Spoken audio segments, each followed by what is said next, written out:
Yo, what is up my squid kids? Alright, you know me, I'm the man who can't make any intro whatsoever. I've never been able to, so we're just gonna get into it. Inklings are weird. Like, on a biological level, they are weird, incredibly disgusting, and I'm horrified by them. But I love playing the games. By games, I mean Splatoon 1. I was really into Splatoon 1. Splatoon 2, not so much, but, you know, I'm watching Chuggaaconroy's Splatoon 2 videos.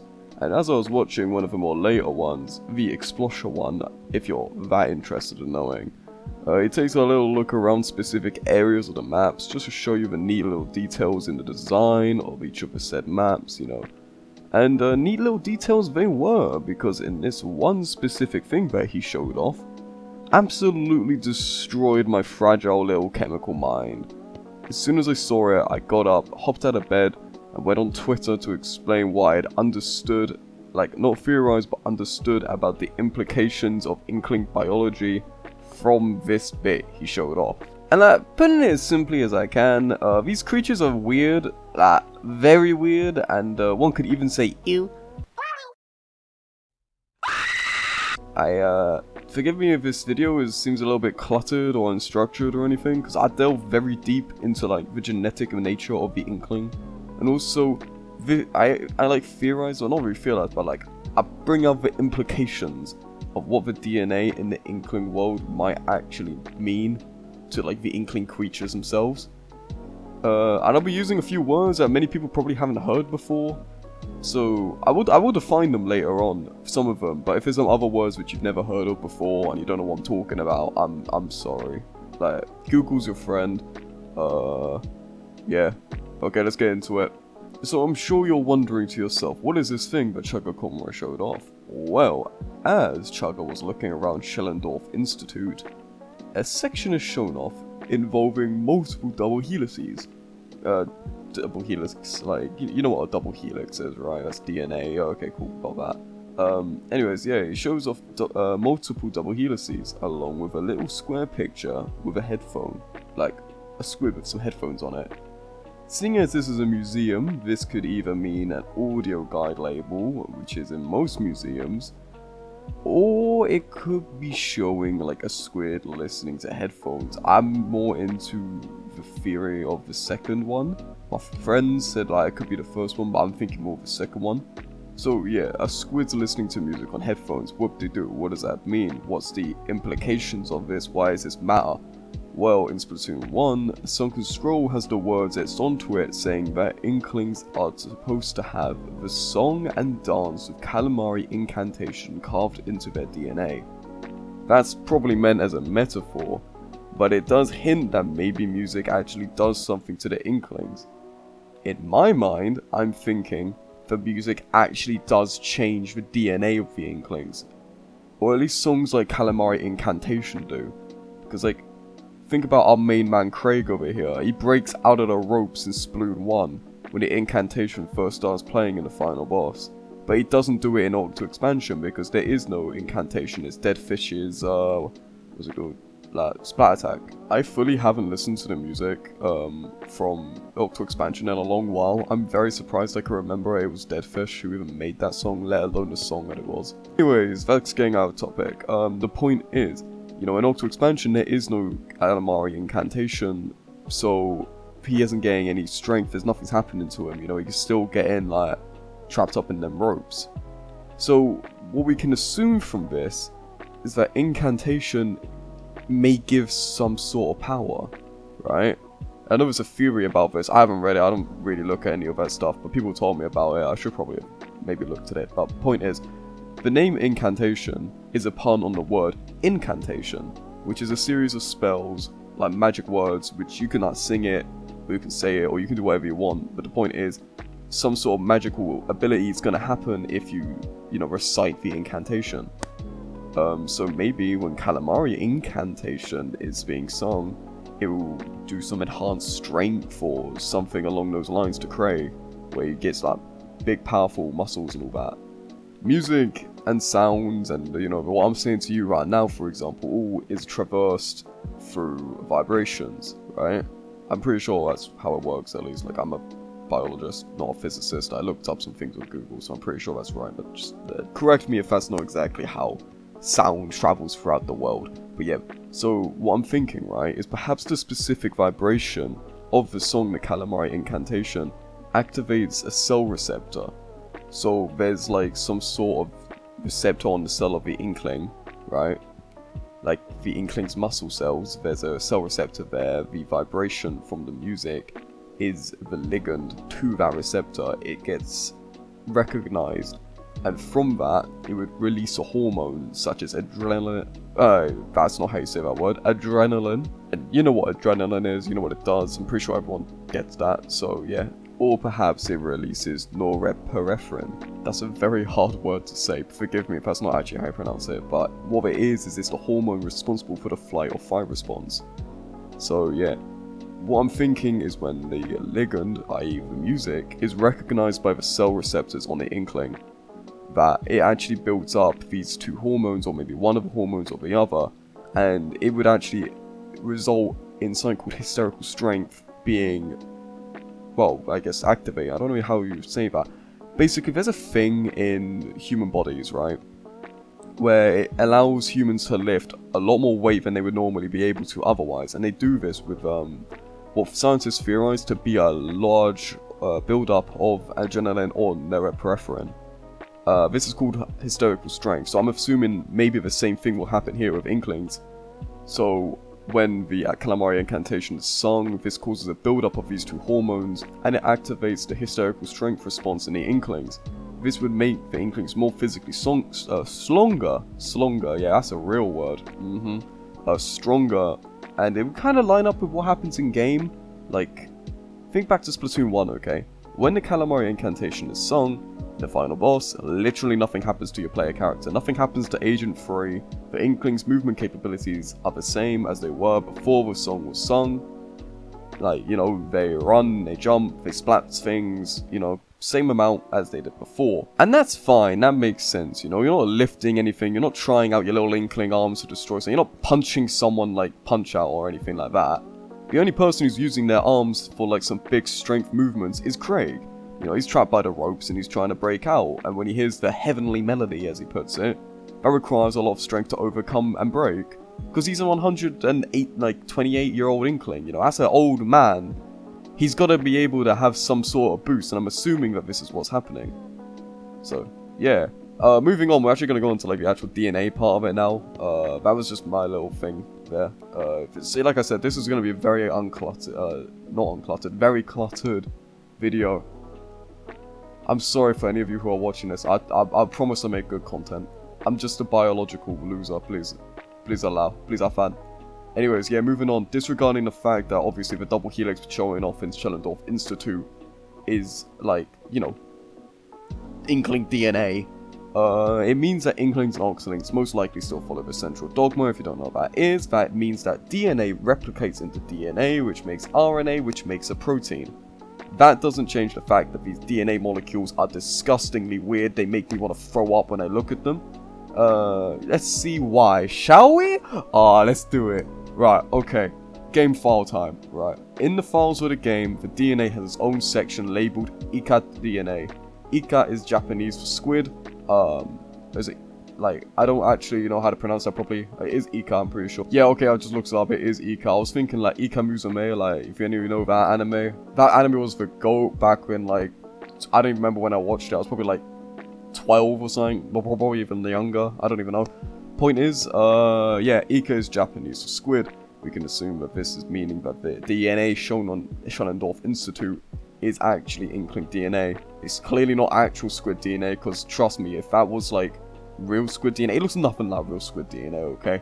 If it was, there'd be, if that was real squid DNA, there'd be major scientific, like, arguments over this, because, like, how is that even possible? I'm getting a bit agitated, you know, I'm a bit angry about this, but yeah, let's go over it. Actually, before we do, real quick, special thank you to Talos for that little tidbit about what the DNA is actually called in the game files. Got their Twitter linked in the description below. They're a very nice, very helpful person. Came out of nowhere to help me research map data for this, so I really appreciate them. Thank you very much. Anyways, now on to the next bit, right? we're going to be assuming that the DNA for Inklings functions at least somewhat similarly to squid DNA. In that regards, I'm meaning eukaryotic DNA. So it's held in a nucleus, it's not in a plasmid, it's nothing like that, it's not circular DNA, it's not archaean, it's not prokaryotic, nothing else like that. It's just normal eukaryotic DNA. With that in mind, there is so much more to get into, okay? Right, first off, the DNA, B form, that's fine, that's well and good. I'm happy with that, it fits in with regular squids. It's not A form, it's not Z form, there's no other forms it can go into. It's fine. We're alright with it being B form. I can live with that. I can't live with the fact that the first helix shows 6 nucleotides, whereas helixes 2 and 3 show 7. What? How? Assuming that there's 3 pyrimidines, right, in we're assuming this is in helix 1, yeah, boys? Alright. Assuming that in helix 1 there's 3 pyrimidines, T, C, and let's create a new base for the extra pyrimidine that's being shown here. Let's call it S, and it's 3 purines, A, G, and again, let's make a new one for the sake of argument, let's just call it O. Right, what's the 7th base gonna be? What could it be? You know, what does it even bind to? For those of you that don't know, a nucleotide, yeah, is a base. Each base is complementary to another base. So a pyrimidine would be complementary to a purine, right? And they bind together with a hydrogen bond. It's respective to each other, each base is respective to each other. So A would always bind with T, G would always bind with C, and with our new bases, we'd have to assume that S and O follow suit and hydrogen bond with one another. Okay. I hope you all get where I'm coming from with this bit, because this is going to get a little bit worse. I'm so sorry for any of you who don't know anything I'm on about. Right. For the sake of assigning everything some sort of letter to associate it with, we will now be referring to Mystery Base 7 as B, okay? To me, it looks like the stage is actually trying to say that in-game, or in Splatoon verse, whatever it's called, that music actually seriously does mutate the DNA in Inklings. My thought process would be that, we're going to take Helix 3 over here for an example. The base B, which is the color yellow on the helix, is able to bond to both magenta base and the cyan base. So, with that just in front of us, like in broad view of your eyeballs, we can, we're not going to assume it, we know that it can't be complementary, it can bond to both. I would assume that this base has a weaker bond on both of these bases, because, it's not complementary to one another, so instead of it being hydrogen bonded, I would assume that it would be maybe a Van der Waals bond or something like that going on instead. This is like, it's still non-covalent bonding, so it's like a regular base pair, but it's just not going to be as strong. Van der Waals forces are not as strong as hydrogen bonds. I'm going to quickly go over a few words I've said there, which a lot of you might not know. DNA obviously is made from bases. The 4 bases A, T, G, and C are adenine, thymine, guanine, and cytosine. These bases are split into 2 groups. These 2 groups are the pyrimidines, thymine and cytosine, and they have an aromatic group in them, like an aromatic ring. And purines have 2 of those aromatic rings fused together. Okay?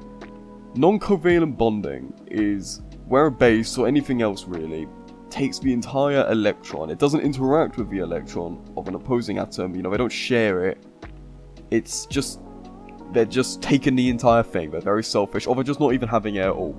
But there's still some sort of like interaction between the 2 molecules. Hydrogen bonding is a very good example of a non-covalent bond. It's a good example of it because basically simplifying it really, like, simple, I guess. I don't know if it's a good way to say that. There's an attraction called an electrostatic attraction between a hydrogen and some other atom. Usually oxygen, right? So as long as that atom, which the hydrogen is interacting with, is very, very electronegative, the hydrogen will hydrogen bond to it. Don't worry about electronegativity. If you gotta know about it, I'm sure your chemistry teacher will teach you all you need to know. The point here is that these bases interact with these hydrogen bonds. Now, if a 7th base is introduced to the Inkling's DNA once music is heard, I would assume that the leftover bases would be recycled by some sort of enzyme or something, because, you know, excess pyrimidines and purines left in the body, they're toxic. And when I say leftover bases, we need to be recycled, I mean, because there's some bases which are now not being bound to anything, as base B has now taken over its original bond, I would assume that these have to be removed somehow. I would say it would probably be removed by an oxynuclease, which creates 2 cuts in the DNA. So maybe it would find those bases which haven't been bound to anything and remove them, maybe. That's what I'm thinking. The point is, though, that if this isn't done, it would actually cause, like, so many genetic mutations in the Inklings. If this didn't happen, if this failed, if these bases were left unbound, it would cause horrific genetic mutations. So that would mean that these are genetic mutations which are left only for Inklings. Like, this is a whole subsect of, you know, illness and disease and everything like that, which can only affect Inklings because of this music-based DNA. And I think that's kind of fascinating, I'm not gonna lie. I mean, in order to, you know, combat this, they would have to have evolved maybe a new type of DNA polymerase, you know, just so that Inkling cells can synthesize this weird DNA that's different to ours, and probably another type that's only activated once music hits the Inkling cells, as it starts to synthesize the music-based DNA, which would also mean a whole type of cell signaling pathway with cell receptors and everything to do with that whole malarkey, only for the music-based DNA.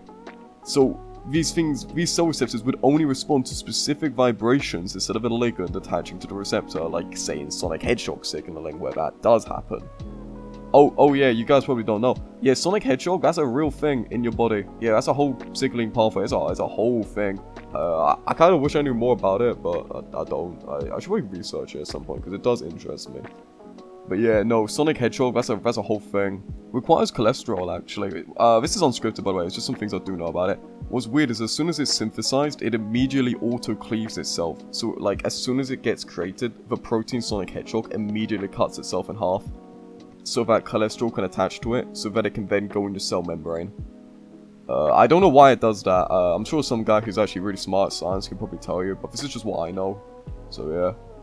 So yeah, again, sorry, this is a lot of words which I just kind of splurted out at you. I'm sure a lot of you probably like are thinking, wow, this guy is absolutely insane, what am I watching?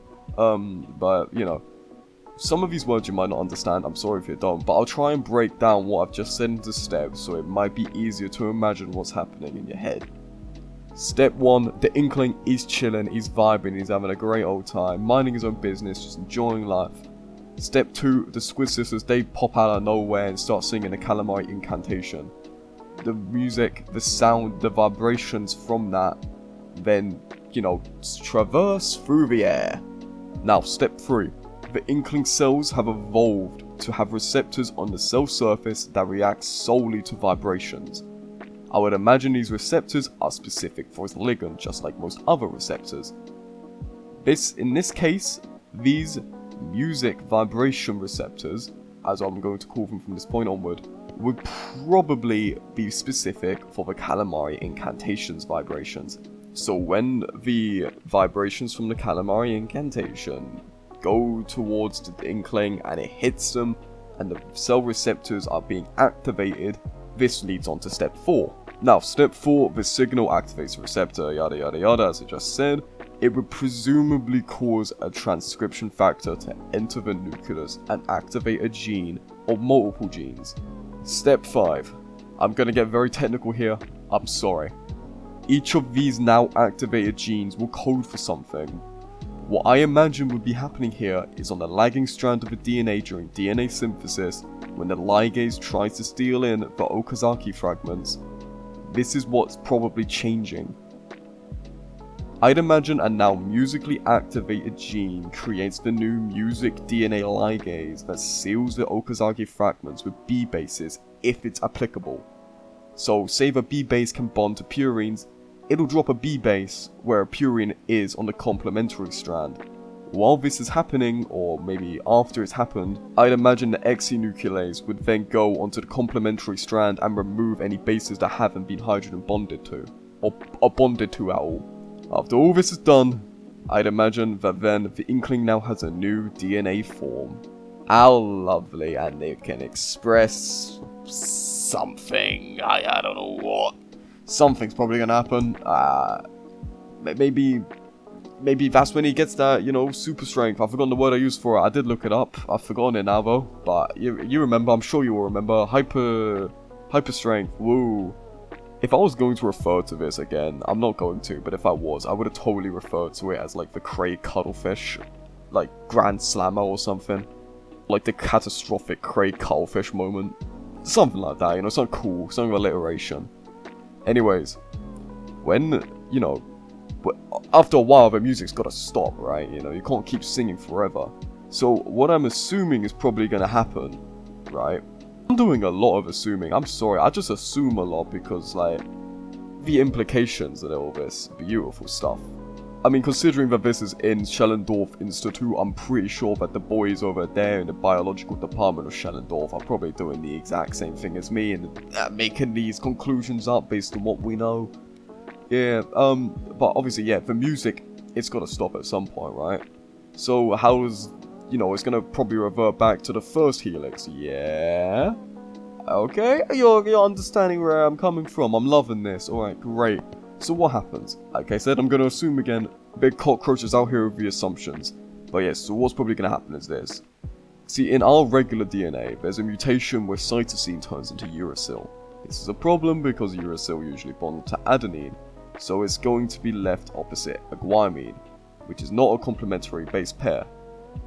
If you didn't get what I said there, basically, uracil no longer binds to adenine, it's just left opposite guanine. This isn't a complementary base pair, as you can probably assume. For the record, uracil was just what thymine sometimes is represented by. I won't get into why, but just know that uracil and thymine are kind of similar, and I'm going to be referring to them in that way.